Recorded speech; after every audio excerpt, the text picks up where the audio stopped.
Hello everyone, welcome back to Group of Experts. Dear students, today we are going to discuss the topic chemical bond and its types. लेकिन start करने से पहले मेरी आप लोगों से रिक्वेस्ट है, please subscribe my YouTube channel. इससे मुझे भी सपोर्ट मिलता रहेगा और आप लोगों को भी नए वीडियोस के रिलेटेड इन्फॉर्मेशन मिलती रहेगी।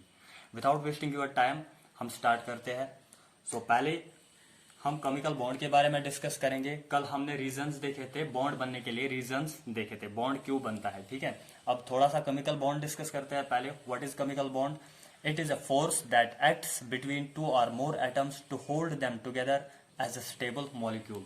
ये एक ऐसा फोर्स होता है जो दो या दो से ज्यादा एटम्स के बीच में होता है। ठीक है, इस फोर्स की वजह से क्या होता है, ये होल्ड करता है एटम्स को और इनको एक स्टेबल मॉलिक्यूल बनाता है।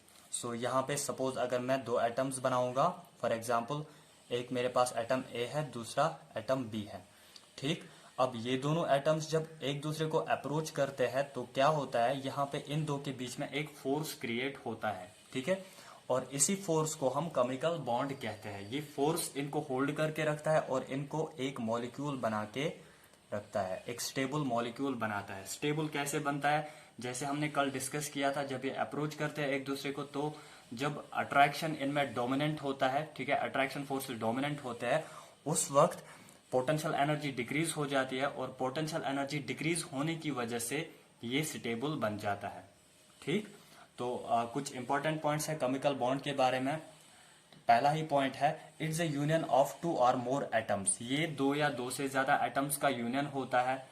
Involving redistribution of electrons among them, इसमें रिडिस्ट्रीब्यूशन ऑफ इलेक्ट्रॉन्स भी होता है। जैसे कि कल मैंने बताया था, दूसरा रीजन केमिकल बॉन्ड बनने के लिए कि ऑक्टेट रूल कंप्लीट होना चाहिए, मतलब हर एक एटम अपने लास्ट शेल में ऑक्टेट कंप्लीट रखना चाहता है, स्टेबल कॉन्फ़िगरेशन लाना चाहता है। इसीलिए वहां पे क्या होता है, redistribution of electrons, electrons redistribute होते हैं। ठीक, इस प्रोसेस में क्या होता है, जब भी कोई बॉन्ड बनता है दो या दो से ज्यादा एटम्स में, तो उस वक्त एनर्जी रिलीज हो जाती है। Some amount of energy is released, energy is released. जब भी बॉन्ड फॉर्मेशन होती है उस वक्त एनर्जी रिलीज होती है। ठीक है, अब कितनी एनर्जी रिलीज होगी वो डिपेंड करती है स्ट्रेंथ ऑफ बॉन्ड पे। अगर दो एटम्स में बॉन्ड स्ट्रांग हुआ तो ज्यादा अमाउंट ऑफ एनर्जी रिलीज हो जाएगी, और अगर बॉन्ड की स्ट्रेंथ कम है तो कम अमाउंट ऑफ एनर्जी रिलीज हो जाएगी। अब ये बॉन्ड फॉर्मेशन होती ही है स्टेबल होने के लिए, जैसा कि हमने कल पढ़ा था। तो पोटेंशियल एनर्जी जब डिक्रीज होगी, ठीक है, जब इनमें एनर्जी डिक्रीज होगी, एनर्जी कैसे डिक्रीज होती है, जब ये दो एटम्स या दो से ज्यादा एटम्स एक दूसरे को अप्रोच करते हैं, इस वक्त क्या होता है, एनर्जी डिक्रीज हो जाती है और वो एनर्जी रिलीज हो जाती है। ठीक है, या तो इन फॉर्म ऑफ हीट या तो किसी और फॉर्म में ये एनर्जी रिलीज हो जाएगी। So some amount of energy is released. अगर एनर्जी ज्यादा रिलीज हुई तो बॉन्ड की स्ट्रेंथ भी ज्यादा होगी, और अगर एनर्जी कम रिलीज हुई तो बॉन्ड की स्ट्रेंथ भी कम होगी। ठीक है, so this decrease in energy will be directly depend upon strength of bond. ये डिक्रीज इन एनर्जी डायरेक्ट किस पे डिपेंड होगी, स्ट्रेंथ ऑफ बॉन्ड। एनर्जी ज्यादा रिलीज हो जाएगी, एनर्जी ज्यादा कम हो जाएगी बॉन्ड बनते वक्त, तो उस वक्त क्या होगा, बॉन्ड की स्ट्रेंथ भी ज्यादा होगी। अब अगर एनर्जी कम रिलीज हुई तो बॉन्ड की स्ट्रेंथ भी कम होगी। तो इसलिए जब एनर्जी रिलीज होती है, इसी वजह से हमें स्टेबल, ये सिस्टम स्टेबल बन जाता है। अभी ये सिस्टम पहले स्टेबल नहीं होता है क्योंकि इनके पास पोटेंशियल एनर्जी ज्यादा होती है। जब ये एनर्जी रिलीज करते हैं तो इस वक्त ये स्टेबल बन जाते हैं। और ये जब ए और बी बनेगा, ठीक है, इसका दो एटम से या दो से ज्यादा एटम से मॉलिक्यूल बनेगा, मॉलिक्यूल ज्यादा स्टेबल होता है एज कंपेयर टू एटम्स, क्योंकि अब इस सिस्टम की पोटेंशियल एनर्जी कम होती है as compare to individual atoms, जब ये पहले इंडिविजुअल होते हैं। ठीक, now we will discuss types of chemical bonds. जैसे कि मैंने कल बताया था, हमारे पास हमने डिस्कस किए थे टाइप्स, कौन कौन से टाइप्स होते हैं। केमिकल बॉन्ड्स के दो मेन टाइप्स होते हैं, एक होता है इंटर एटॉमिक, और दूसरा होता है इंटरमोलिक्यूलर। तो इंटर एटॉमिक में चार टाइप्स होते हैं, ionic bond, covalent bond, coordinate bond and metallic bond. और इंटरमोलिक्यूलर के दो टाइप्स होते हैं, एक होता है hydrogen bond, van der Waals bond. फिर हमने देखा था कल हाइड्रोजन बॉन्ड के भी दो टाइप्स होते हैं, इंट्रामोलिक्यूलर एंड इंटरमोलिक्यूलर। ठीक है। तो पहले अब हम इन सब टाइप्स को एक एक करके डिस्कस करेंगे। तो आज के वीडियो में हम डिस्कस करेंगे पहले टाइप इंट्रा एटॉमिक के बारे में, इंट्रा एटॉमिक के पहले टाइप के बारे में, दैट इज आयनिक बॉन्ड। तो क्या होता है ionic bond? Bond formed between cation and anion is called as ionic bond. अब कैटायन क्या होता है, एनायन क्या होता है? कैटायन होता है पॉजिटिवली चार्जड एटम और एनायन होता है नेगेटिवली चार्जड एटम। ठीक है। तो इनमें जब बॉन्ड बनता है केमिकल बॉन्ड, इस बॉन्ड को हम आयनिक बॉन्ड कहते हैं। और we can also say bond formed between two elements of different nature. जब दो एलिमेंट्स डिफरेंट नेचर के होते हैं हमारे पास, बाय कंप्लीट ट्रांसफर ऑफ, इनमें जो बॉन्ड बनता है by complete transfer of electron. इस बॉन्ड में क्या होता है, इसमें कंप्लीट ट्रांसफर ऑफ इलेक्ट्रॉन होता है। एक एटम दूसरे एटम को इलेक्ट्रॉन कंप्लीटली देता है, ट्रांसफर करता है। इस बॉन्ड को हम कहते हैं आयनिक बॉन्ड। और एक इंपॉर्टेंट पॉइंट है यहाँ पे, ये बॉन्ड बनता है किन एलिमेंट्स में जिनका नेचर डिफरेंट होता है। It is the bond formed between two elements of different nature. कभी ऐसा क्वेश्चन भी आ सकता है, आयनिक बॉन्ड कैसे टाइप ऑफ एलिमेंट्स में बनता है, सेम नेचर के, डिफरेंट नेचर के। ठीक है। तो डिफरेंट नेचर के एलिमेंट्स में आयनिक बॉन्ड बनता है। डिफरेंट नेचर मतलब एक होगा कैटायन, दूसरा होगा एनायन। ठीक है। अब कैटायन कहाँ से बनता है? कैटायन हमें मालूम है मेटल्स से बनते हैं, क्योंकि मेटल्स की टेंडेंसी होती है इलेक्ट्रॉन लूज करने की। दे लूज इलेक्ट्रॉन और पॉजिटिव आयंस बनाते हैं। ठीक। Metals have tendency to lose electron and make positive ion, जिसको हम कैटायन कहते हैं। ऐसे ही एनायन कब बनता है? एनायन बनता है नॉन मेटल से। नॉन मेटल की टेंडेंसी होती है इलेक्ट्रॉन एक्सेप्ट करने की, इलेक्ट्रॉन गेन करने की, तभी वो स्टेबल हो जाते हैं। ठीक। तो ये जब इलेक्ट्रॉन एक्सेप्ट करते हैं, इन पे नेगेटिव चार्ज आती है, और नेगेटिव चार्जड एटम को हम कहते हैं एनायन। ठीक। So this is the bond formed between, we can also say that ionic bond is the bond formed between metal and non-metal. When metal and non-metal combine, they form the bond formed between metal and non-metal is ionic bond. तो ionic bond अब कैसे बनता है, अब हम इसकी formation देखते हैं। Formation of ionic bond. Ionic bond की फॉर्मेशन होती है 3 स्टेप्स में। पहले स्टेप में क्या होता है, फॉर्मेशन ऑफ कैटायन। कैटायन बनता है। कैटायन कहाँ से बनेगा? मेटल से बनेगा। मेटल को टेंडेंसी होती है इलेक्ट्रॉन लूज करने की। इलेक्ट्रॉन लूज करके मेटल कैटायन बनाता है। लेकिन मेटल होना चाहिए गैसियस स्टेट में, और कैटायन भी होना चाहिए, कैटायन भी बनना चाहिए गैसियस स्टेट में। दूसरे स्टेप में क्या होता है? दूसरे स्टेप में एनायन बनता है, फॉर्मेशन ऑफ एनायन। और एनायन कैसे बनता है? नॉन मेटल से बनता है। नॉन मेटल की टेंडेंसी होती है इलेक्ट्रॉन गेन करने की, तो इलेक्ट्रॉन गेन करके इस पे नेगेटिव चार्ज आती है और एनायन बनता है। बट नॉन मेटल भी होना चाहिए गैसियस स्टेट में, और एनायन भी बनता है गैसियस स्टेट में। तीसरे स्टेप में क्या होता है? Formation of lattice. अब तीसरे स्टेप में ये कैटायन और एनायन गैसियस, दोनों गैसियस स्टेट में कंबाइन होके एक लैटिस बनाते हैं, मतलब ये आयोनिक कंपाउंड बनाते हैं, और ये आयोनिक कंपाउंड बनता है सॉलिड स्टेट में। अब हम कुछ एग्जांपल्स देखते हैं कैसे बनते हैं, जैसे कि सोडियम क्लोराइड है, बाकी आयनिक कंपाउंड्स है, तो हम एक दो डिस्कस करते हैं यहाँ पे। पहला हम देखते हैं फॉर्मेशन ऑफ सोडियम क्लोराइड। तो इसमें क्या होता है, पहले स्टेप में फॉर्मेशन ऑफ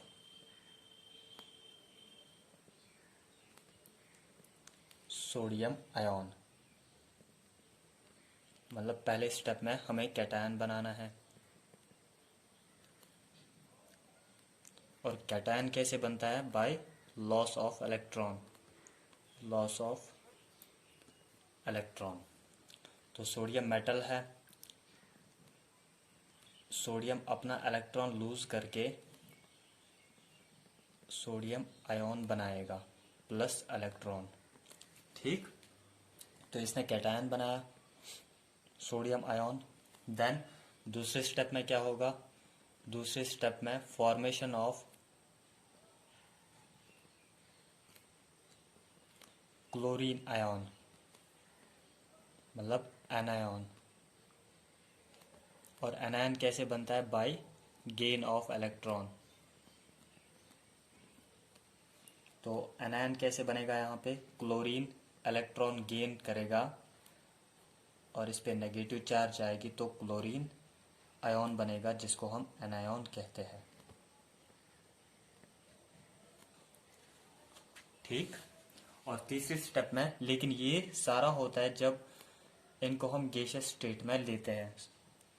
सोडियम को भी गैसियस स्टेट में लिया और सोडियम आयन भी गैसियस स्टेट में बन गया। क्लोरीन को भी गैसियस स्टेट में लिया और क्लोरीन आयन भी गैसियस स्टेट में बनना चाहिए। फिर ये दोनों आयन्स कंबाइन होके तीसरे स्टेप में लैटिस बनाते हैं। Sodium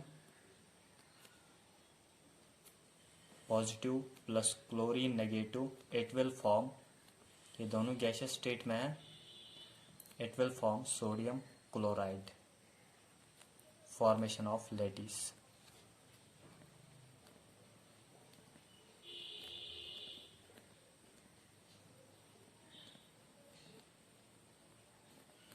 So this is the formation of sodium chloride।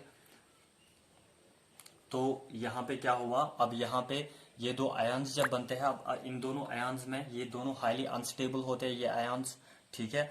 अब इनमें क्या होता है, ये पॉजिटिवली चार्जड है, this is negatively charged chlorine ion, और ये दोनों अब बाइंड होते हैं by electrostatic forces of attraction, क्योंकि ये चार्जड पार्टिकल्स है। अब चार्जड पार्टिकल्स में कौन सा फोर्स होता है, electrostatic force of attraction.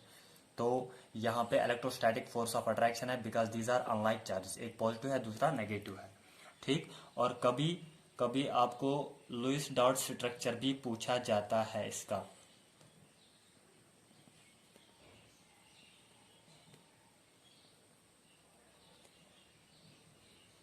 Sorry, Lewis dot structure, Lewis dot structure, ठीक, जिसको हम शॉर्ट में LDS बोलेंगे।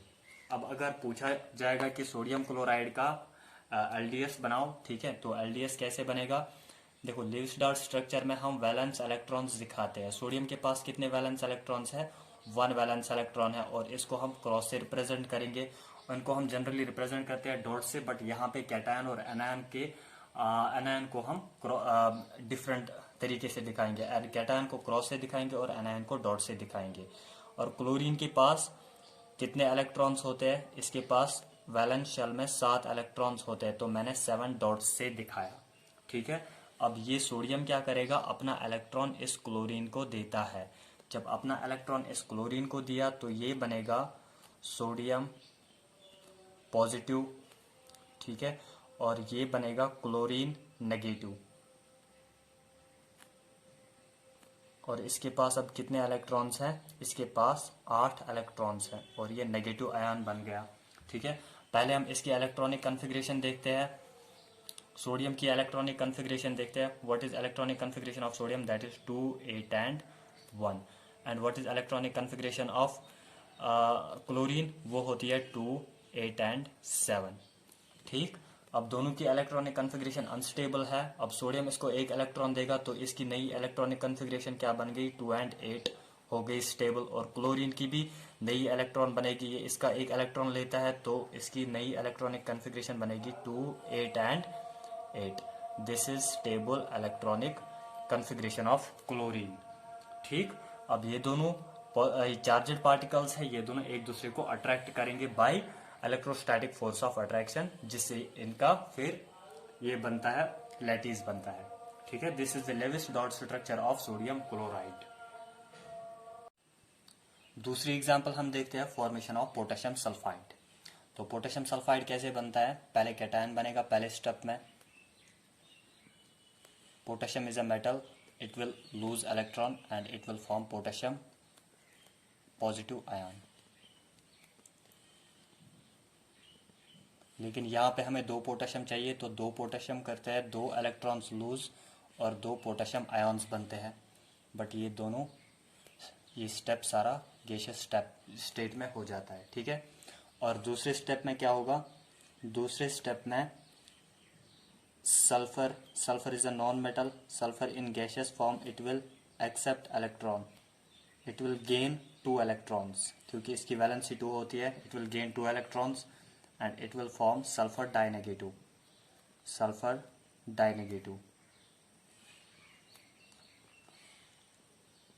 तो बन गया एनायन भी। अब तीसरे स्टेप में क्या होगा, तीसरे स्टेप में लैटिस बनेगा, twice potassium ions plus sulfur dinegative ion, it will form potassium sulfide। ठीक। अब इसका लिविज डॉट स्ट्रक्चर अगर हम देखेंगे LDS ऑफ पोटेशियम सल्फाइड, तो कैसे बनाते हैं हम लिविज डॉट स्ट्रक्चर इसका। दिस इज पोटेशियम, पोटेशियम का एक वैलेंस इलेक्ट्रॉन होता है तो इसको हम क्रॉस से दिखाएंगे। दिस इज अनदर पोटेशियम, इसका भी एक वैलेंस इलेक्ट्रॉन है, इसको भी हम क्रॉस से दिखाएंगे।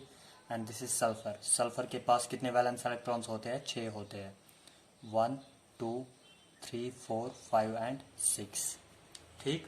अब पोटेशियम की इलेक्ट्रॉनिक कन्फिग्रेशन क्या होती है, पोटेशियम की होती है 2 8 8 एंड 1, 2 8 8 एंड 1। ठीक। ये वाला पोटेशियम, इसकी इलेक्ट्रॉनिक कन्फिग्रेशन क्या है सल्फर की, 2 8 एंड 6। ठीक। ये वाला पोटेशियम इसको इलेक्ट्रॉन देगा, ये वाला पोटेशियम भी इसको इलेक्ट्रॉन देगा। ठीक। अब क्या बना पोटेशियम को, पोटेशियम को पॉजिटिव आयन बन गया, इसके पास कोई भी इलेक्ट्रॉन है ही नहीं। इसको भी पोटेशियम पॉजिटिव आयन बनेगा with no electron, with no valence electron. और सल्फर, सल्फर को क्या बनेगा, इसको डाई नेगेटिव आयन बनेगा, 2 नेगेटिव। अब इसके पास कितने इलेक्ट्रॉन्स आ गए, 1 2 3 4 5 6 और दो पोटेशियम्स के 2 electrons. This is Lewis dot structure of potassium sulphide. ठीक। अब और एक इंपॉर्टेंट टर्म है यहाँ पे, दैट इज इलेक्ट्रोवैलेंसी। इलेक्ट्रोवैलेंसी क्या होता है, number of electrons lost or gained by the element is known as electrovalency. एक एलिमेंट कितने इलेक्ट्रॉन्स गेन करेगा या कितने इलेक्ट्रॉन्स लूज करेगा, तो उसको हम, उस नंबर को हम कहते हैं इलेक्ट्रोवैलेंसी। ठीक है। जनरली इलेक्ट्रॉन्स कौन लूज करते हैं, मेटल्स लूज करते हैं, और गेन कौन करते हैं, नॉन मेटल्स गेन करते हैं। सो कोवेलेंट बॉन्ड भी कहाँ पे बनता है, मेटल्स और नॉन मेटल्स के बीच में। So covalent bond is formed between metal and non metal. जब metal and non metal combine होते हैं तो ये कोवेलेंट बॉन्ड बनाते हैं, सॉरी आयोनिक बॉन्ड बनाते हैं, आयोनिक बॉन्ड बनाते हैं। ठीक। अब मेटल्स में कौन से एलिमेंट्स आते हैं, मेटल्स में आते हैं ग्रुप 1, ग्रुप 1 के एलिमेंट्स, ग्रुप 2 के एलिमेंट्स और ग्रुप 13 के एलिमेंट्स, ग्रुप 13। और नॉन मेटल्स में कौन से एलिमेंट्स जनरली आते हैं जो आयनिक बॉन्ड बनाते हैं, ग्रुप 15, ग्रुप 16 एंड ग्रुप 17। जब ग्रुप 1, ग्रुप 2 एंड ग्रुप 13 के एलिमेंट्स कंबाइन होते हैं group 15, group 16 and group 17 elements के साथ, तो यहाँ पे जो बॉन्ड बनेगा वहीं पे पॉसिबिलिटी होती है, इन्हीं एलिमेंट्स के कंबाइन होने से पॉसिबिलिटी होती है कोवेलेंट बॉन्ड बनने की, सॉरी आयोनिक बॉन्ड बनने की। ठीक है। अब ग्रुप 1 के एलिमेंट्स कौन कौन है, ग्रुप 1 के एलिमेंट्स जब हम देखते हैं, जिनको हम अल्कली मेटल्स कहते हैं, lithium, sodium, potassium, rubidium, caesium. ठीक। और इनकी इलेक्ट्रोवैलेंसी क्या होती है, इन एलिमेंट्स की, इनकी इलेक्ट्रोवैलेंसी होती है 1। That means these can lose 1 electron. Electrovalency मैंने EV से रिप्रेजेंट किया है, तो इनकी इलेक्ट्रोवैलेंसी 1 है। और अगर हम इनकी इलेक्ट्रॉनिक कन्फिग्रेशन देखेंगे तो वो होती है IgNS1। Ig का मतलब यहाँ पे है इनर्ट गैस, जो नियरेस्ट नोबल गैस होगा, नियरेस्ट इनर्ट गैस होगा, ठीक है, उसकी कन्फिग्रेशन, और NS1 ये इनकी कन्फिग्रेशन होती है। ग्रुप 2 के elements beryllium, magnesium, calcium, strontium, barium. ठीक। इनकी इलेक्ट्रोवैलेंसी होती है 2, मतलब these can lose 2 electrons, all the elements of group 2 can lose 2 electrons. और इनकी इलेक्ट्रॉनिक कन्फिग्रेशन, इनर्ट गैस की कन्फिग्रेशन और NS2। इन एलिमेंट्स को हम S ब्लॉक एलिमेंट्स भी कहते हैं। ऐसे ही ग्रुप 13 के एलिमेंट्स हैं। ग्रुप 13 के कौन कौन से एलिमेंट्स हैं, boron, aluminium, gallium, indium, thallium. ठीक। इनकी इलेक्ट्रोवैलेंसी होती है 3, मतलब है ये 3 इलेक्ट्रॉन्स लूज कर सकते हैं। सो इनकी इलेक्ट्रॉनिक कन्फिग्रेशन, इनर्ट गैस की कन्फिग्रेशन और NS2 Np1, ये पी ब्लॉक एलिमेंट्स के साथ बिलोंग करते हैं। ग्रुप 15 के एलिमेंट्स कौन कौन से हैं? Nitrogen, phosphorus, arsenic, antimony, bismuth. इनकी इलेक्ट्रोवैलेंसी होती है 3, मतलब ये 3 इलेक्ट्रॉन्स लूज कर सकते हैं। अगर इलेक्ट्रॉनिक कॉन्फ़िगरेशन देखेंगे, इनर्ट गैस NH2 Np3। ठीक, 5 इलेक्ट्रॉन्स हैं आउटर मोस्ट शेल में। अब 3 इलेक्ट्रॉन्स गेन करके अपना ऑक्टेट कंप्लीट करते हैं। ऐसे ही ग्रुप 16, तो ग्रुप 16 में आता है oxygen, sulphur, selenium, tellurium and polonium.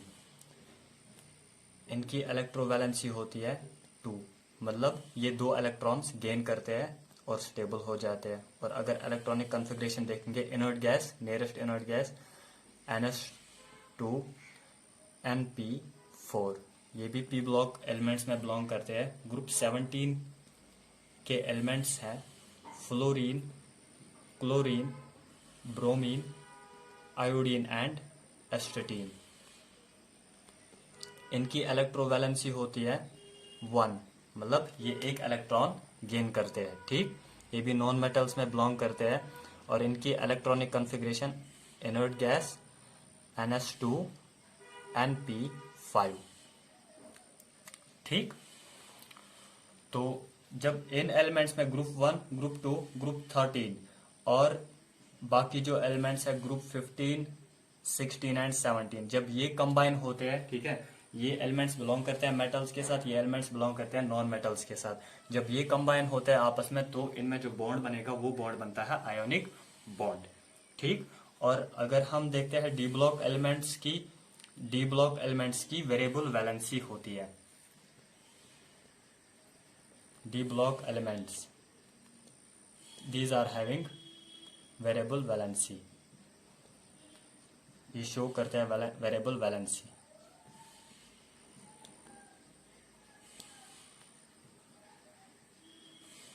For example, अगर मैं आयरन का देखूंगा अगर हम आयरन का देखेंगे, आयरन की वैलेंसी, आयरन कभी 2 वैलेंसी दिखाता है और कभी दिखाता है वैलेंसी 3।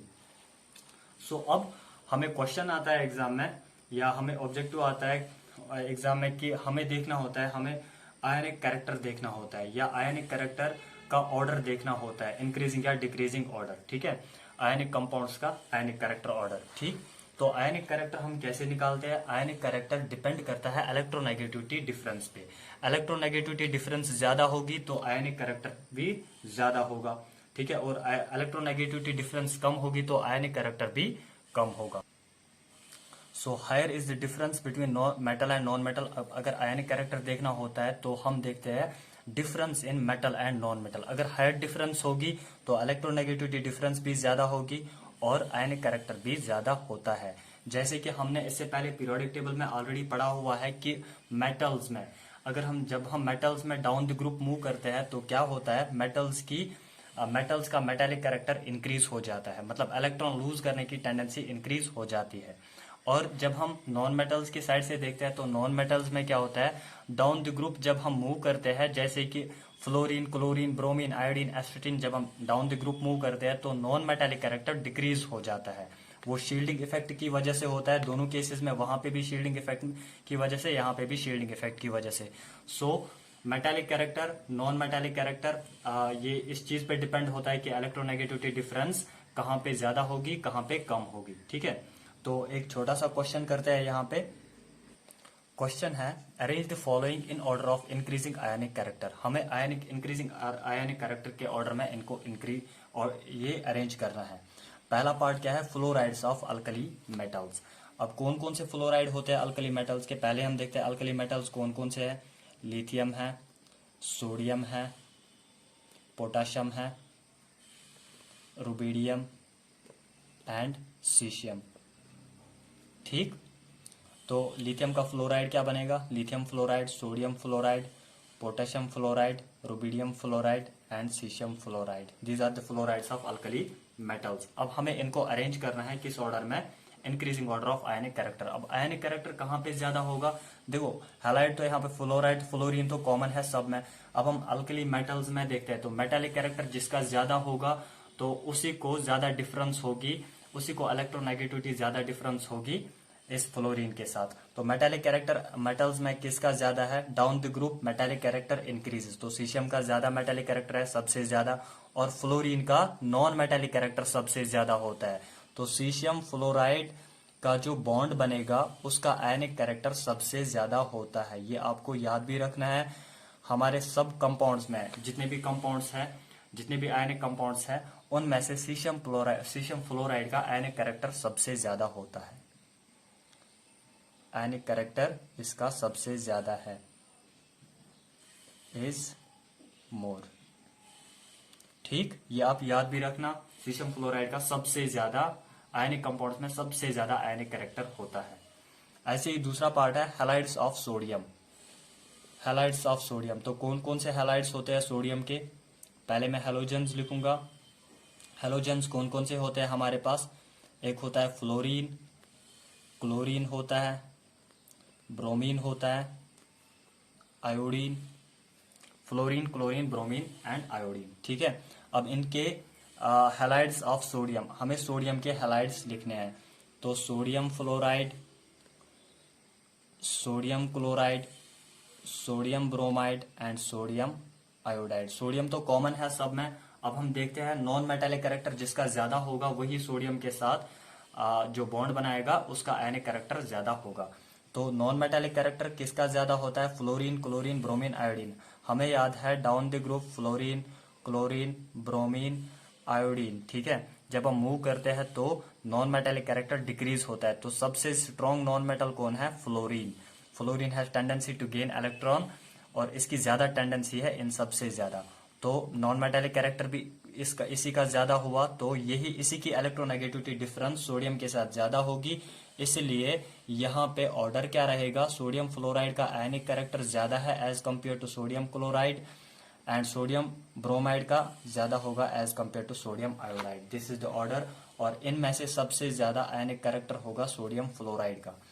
अब यहाँ पे देखते हैं, पहले पे तो हमने सिर्फ इसका बताया था। ठीक है, तो ऑर्डर कैसे होगा, ऑर्डर होगा सीशियम का मेटालिक कैरेक्टर ज्यादा होता है, इसका आयनिक कैरेक्टर भी ज्यादा होगा फ्लोरीन के साथ। रुबिडियम का पोटेशियम से ज्यादा मेटालिक कैरेक्टर होता है, ऐसे ही पोटेशियम का सोडियम से ज्यादा मेटालिक कैरेक्टर होता है, और सोडियम का मेटालिक कैरेक्टर लिथियम से ज्यादा होता है।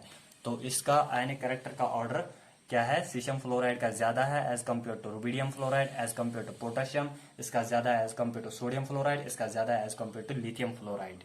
ठीक है, और जब दूसरे केस में हम देखते हैं हैलाइड्स ऑफ सोडियम में, तो सोडियम फ्लोराइड का आयनिक कैरेक्टर ज्यादा है as compare to sodium chloride, इसका आयनिक कैरेक्टर ज्यादा है as compare to sodium bromide, और सोडियम ब्रोमाइड का आयनिक कैरेक्टर ज्यादा है as compare to sodium iodide. इस पे क्वेश्चंस आ सकते हैं। तो आज की क्लास में यही पे कंक्लूड करता हूँ। Thank you so much.